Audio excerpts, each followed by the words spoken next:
Alright, so we're back once again. This time we're playing the tier 10 USDD, the gearing. And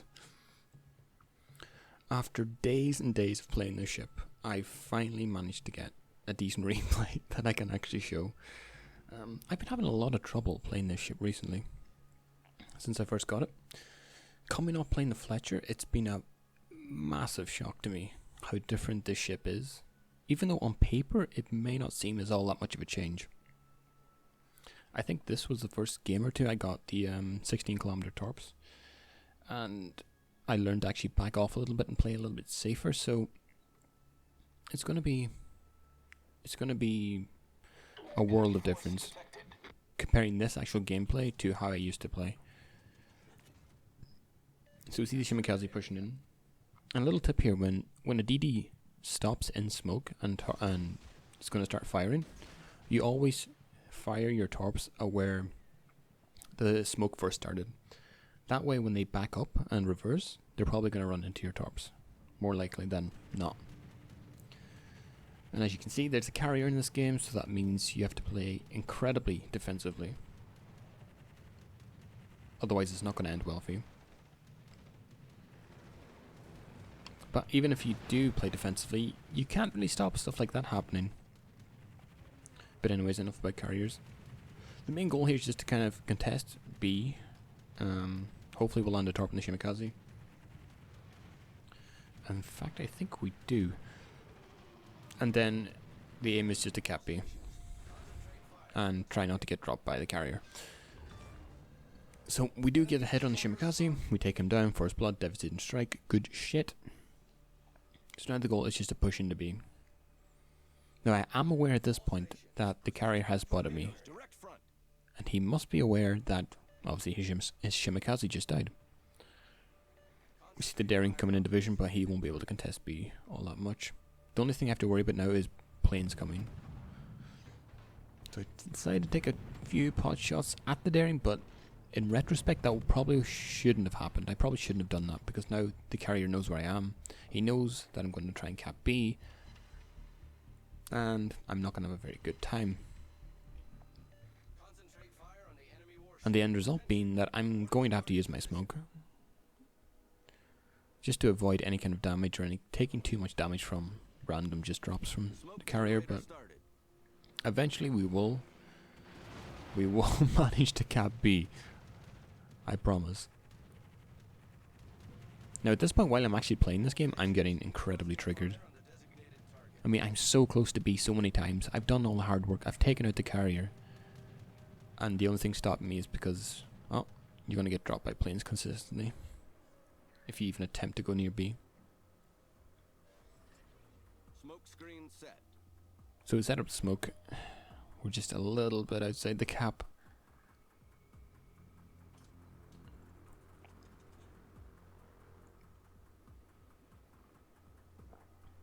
Again, I'm probably going to fast forward this a little bit, just because we will eventually get the cap. Eventually. Alright, so we get the cap. And now it's just using our 16km torps to push that bot side. Try and get a couple of hits. Try and just farm some damage now at this point. And try and stop this push from coming around the entire bottom flank. Because as you can see on the top side of the minimap, we're winning. We're pushing really hardcore. And their carrier has a good chance of going down, actually, if we continue to push that flank. So my job now is just to hold off this bottom flank. Try and hold things up. Try and stop them from pushing. So we set up 2 torps. Hopefully we'll get hit in the Yamato. Maybe we won't. We do have a Curvers in the Yamato on this side, but they're getting focused and they won't be able to hold up against all those cruisers and BBs on this flank, so they're slowly retreating. And again, this is something different that, like, first of all, when I thought about switching to 16km torps, I didn't think it would be all that effective. Just because of the fact that you lose so much damage, you increase their reload, and they won't be as effective because you can't actually do as much damage. It's just a fact. But the actual range upgrade lulls a lot of BB players into a false sense of security, and you end up with hits like that You just wouldn't hit. You would risk getting too close in order to use torps. If you had the 10-kilometer ones, but and then the Shimakaze just pushes too far, which is kind of weird because he has better concealment than me. So he should have detected me first, but maybe he just didn't do it early enough, and we end up taking him down. So that's a big weight off my shoulders now. I don't have any more DDs left, and the only thing I have to worry about is the Des Moines radar. Once we get that done, we're happy. We're having a good day after that point. Torpedoes to starboard. There's the Shimakaze torps. They're kind of dealt with. They don't pose much of a threat. And again, we're just lining up the Yamato. Again, stopping them from pushing so aggressively. And we've kind of won the top side, but kind of gone even at the same time. We do have the cap. We do have B and C. Those are ticking up nicely. But that Minotaur and the Zhao could pose a major threat. If they manage... The thing is, if they manage to take out the Yoshino here, they can push straight through, maybe take out the carrier, and then we're pincered. There's nothing we can do. The game ends. So that's something we need to be wary of. And hopefully the Yoshino can hold them off long enough. These torps aren't going to hit, unfortunately. I mean, right now, I'd have to get this close to the Yamato to actually land my 10.5 kilometer torps, I think they are. I think that's the range on them, on the other torps. But as you can see, the Des Moines is 10.6 kilometers away. So if he decides just to radar right now, I'm donezoed. I'm completely, FUCK'd. But luckily, I don't think it happens, but it might. But that's one of the real benefits of having longer range torps. You don't put yourself at risk as much as you do with the shorter range ones. And this is kind of turning into a ramp about why long range torps are better than short range torps for noobs like me. But I really think it's worth hitting home, especially if you're struggling playing this ship. It can be a struggle, and I've lost so much personal reading over the past week or two just playing this ship religiously, trying to figure out a playstyle that works for me. I think I've finally found it. So we set up another set of torps. Hopefully the Yamato just keeps going in that direction. The thing is now is that we see the Minotaur pushing straight at us. So again, we have to be careful of that because he's pretty good detection. And again, if the Des Moines decides to radar, we're donezoed. Especially with the Minotaur rate of fire. It's not going to end well for us. So we are going to land torps, I think, on the Yamato. Yep, we get 2 hits, which is pretty nice. He's flooding, so he damage conned instantly. We do have smoke coming up in 3 seconds, but it's going to be not that useful because, well, we have the Minotaur on our left-hand flank. And then we have another Minotaur right behind us. Both who have Hydro.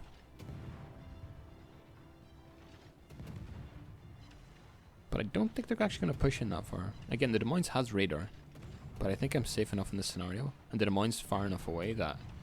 oh wait, sorry, he's dead. Oh my god. That's how observant I am. That's why I'm such a good DD player. I just oblivious to anything happening on the map. But again, we're just going to farm up the Yamato now. Hopefully we can take him out before I have to actually move. And we do. Good stuff. So now we have the Minotaur pushing in. I am wary that I cannot stay in the smoke for a long time. If I stay in the smoke, I am going to get detected eventually. So we throw out some speculative torps in the hope that one may hit, and he might continue to turn out. But then again, I know these are just the last couple of shots where I actually have to leave the smoke because I don't know the exact range on the Minotaur Hydro, but I don't think it's as good as the Germans.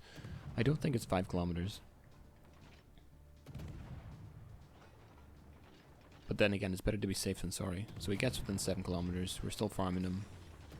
And he decides to smoke up. That tells me, okay, I can stay here a little bit longer. He's not going to be pushing me at all. So with that in mind, I decide to leave the smoke. See, I can't even tell what I do. That's how mind altering my play is. Even on a good game, I don't know what I'm doing. I can't tell what I'm doing. But I think if I sat in smoke there, the Minotaur probably would have tarped it. He would have tarped directly at me, and I wouldn't be able to hit anything anyways in smoke. So it's probably the safest option just to leave. You don't risk getting devastated, and you're able to spot for your team. So probably the best option to actually leave smoke there. So again, 40 points difference, remember. We're going to push B, hopefully, and just stay out of range of the Minotaur if he decides to leave that smoke. If he doesn't, happy days. So then, this is pretty risky. I could push into B straight ahead, but I would end up being detected by the Minotaur. So I have to take the long way around and hope that I just don't get detected, and hope that he doesn't actually push in, which he doesn't.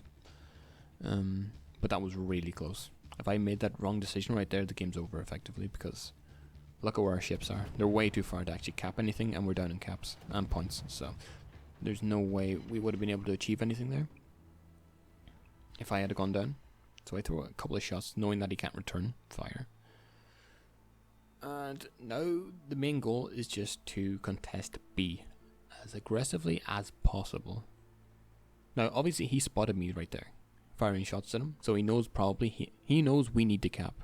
So he's going to fire torps right at this angle right here, straight into this point. So I'm aware of this. I slow down, I stop, I smoke up, Smoke generator started. hoping that the plane will keep vision of him, which it does. And it's so obvious right now. He knows where I am. He's going to torp right in my direction. I need intelligence data. So at some point I'm going to need to start backing up. And we get vision of him. This is like the classic Minotaur swing, where you just throw torps off. We get a fire, which is pretty nice. We do 2k a salvo. And again, at this point we need to reverse because the torps aren't coming. There's no way he did a drive-by like that without torping me. So, and he dies from the aircraft, which is pretty nice. It means I don't have to worry about him, or worry about finishing him off while he comes back out. Torpedoes direct front. There's the torps. There's the first set. There's the second set, and we're good to go. We're good to go, Cap. Now the Zhao is closing in, and he is within detection range, so we have to play a little merry-go-round almost, where I go around the island just far enough not to be detected by him. And that's the game we basically have to play. So we're going round and round. I am going to throw out some torps eventually. These are really speculative, because looking back, I should have known he's going to stick close to the island, and these probably aren't going to hit. But I thought maybe if they dissuade him, cause him to slow down, I can get a bit more time on the cap. Again, he pops a hydro, so they're not going to hit. Actually, strangely enough, if they were closer or further to the right when I cast them or sent them out, they probably would have got 1 or 2 hits. But they cause them to turn away. That means we get the cap. We're leading on points, and we have a really good chance of winning this game at this point. I say we probably have a 1, to be honest, once we cap this.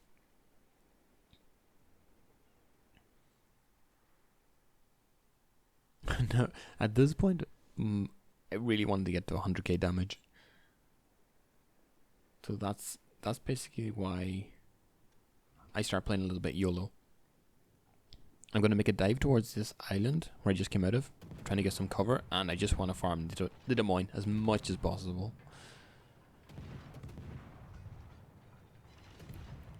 Even though I know it's a bit unlikely that I'm actually going to get that much damage on him, like 5k, when he only has 10k, and every other ship is basically aiming at him.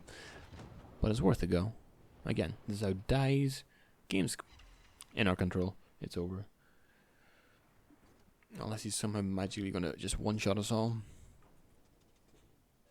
Which is unlikely. Engine boost deactivated. So I decide to push out. I don't really care at this point if I die or not.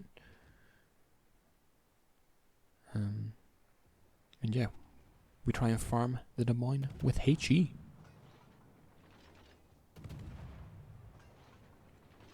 But I think I've finally found how to play this ship effectively. More or less. It takes a while, it really does. It's such a culture shock from switching from the Fletcher, which is a really nice ship for new players, and just taking up the gearing. The guns fire differently, the torps act differently. But with that, it's GG, and I'll see you in the next time.